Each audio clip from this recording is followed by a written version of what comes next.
আসসালামু আলাইকুম বন্ধুরা, আশা করি আপনারা সবাই ভালো আছেন। আমরাও ভালো আছি। আজকে আপনাদের সামনে একটা নতুন ভিডিও নিয়ে চলে এসেছি। নেতাজি সুভাষচন্দ্র বসু আন্তর্জাতিক বিমানবন্দর কলকাতা ভারতের প্রাচীন বিমানবন্দরগুলোর মধ্যে অন্যতম। এটি 1924 সালে ব্রিটিশ আমলে চালু হয়। শুরুতে ইউরোপ ও এশিয়ার মধ্যে বিমান যোগাযোগের জন্য একটি গুরুত্বপূর্ণ স্টপওভার ছিল। দ্বিতীয় বিশ্বযুদ্ধের সময় এই বিমানবন্দরটি সামরিক কাজে ব্যাপকভাবে ব্যবহৃত হয়।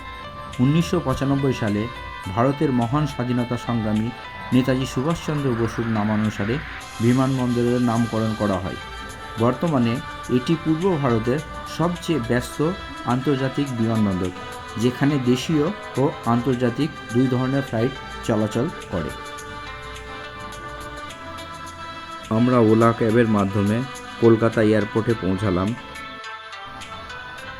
আমার লিটিল চ্যাম্প সব সময় আমার লাগেজ ক্যারি করার জন্য ব্যস্ত থাকে, তাই আগে ভাগে নিজে থেকে ট্রলি খুঁজে নিয়ে এসে সমস্ত লাগেজ চাপিয়ে ও নিজে নিয়ে যাবে সেই বায়না ধরল এবং সে রেডি ফর নতুন গন্তব্যের জন্য। এয়ারপোর্টে ঢোকার পর প্রথমে লাগেজ সাবমিশনের জন্য নির্দিষ্ট কাউন্টারে লাইনে দাঁড়ালাম। প্রয়োজনীয় যাচাই শেষে লাগেজ জমা দেওয়া হলো খুব সুন্দরভাবে। এরপর কাউন্টার থেকে সংগ্রহ করলাম আমাদের বোর্ডিং পাস। সমস্ত প্রক্রিয়া শেষ করে নিরাপত্তা যাচাই পার হয়ে নির্ধারিত গেটে পৌঁছাই।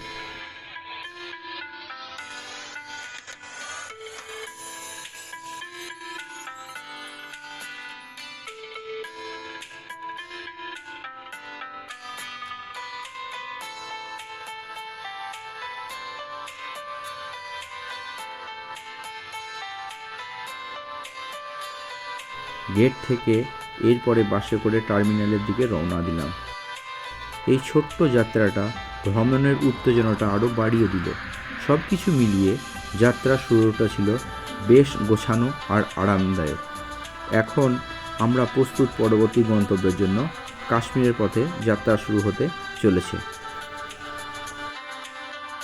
এইবারে যাত্রা কাশ্মীর। আজ ইন্ডিগো এয়ারলাইন্সের ফ্লাইটে পা রাখলাম স্বপ্নের উপত্যকা কাশ্মীরে যাওয়ার জন্য। আকাশের বুক চিরে যখন ফ্লাইট ধীরে ধীরে নামছিল, জানলার বাইরে চোখে পড়ছিল বরফে মোড়া পাহাড় আর সবুজ উপত্যকার অপূর্ব দৃশ্য। এক কথায় ম্যাজিক্যাল। শ্রীনগর এয়ারপোর্টের নামার মুহূর্তে বোঝা যায় এই জায়গাটা সম্পূর্ণ আলাদা। ঠান্ডা আবহাওয়া, শান্ত পরিবেশ আর চারিপাশের প্রাকৃতিক সৌন্দর্য মনটা মুহূর্তের মধ্যে ভরিয়ে যায়। মনে হচ্ছিল ছবির ভেতরে ঢুকে পড়েছি। কাশ্মীর শুধু একটা ভ্রমণ স্থান নয়, এটা একটা অনুভূতি যেটা না এলে বোঝা যায় না। সামনে রয়েছে ডাল লেক, পাহাড়ি রাস্তা আর অসংখ্য অজানা গল্প। এই সফরের প্রতিটা মুহূর্ত আমি আপনাদের সঙ্গে শেয়ার করব।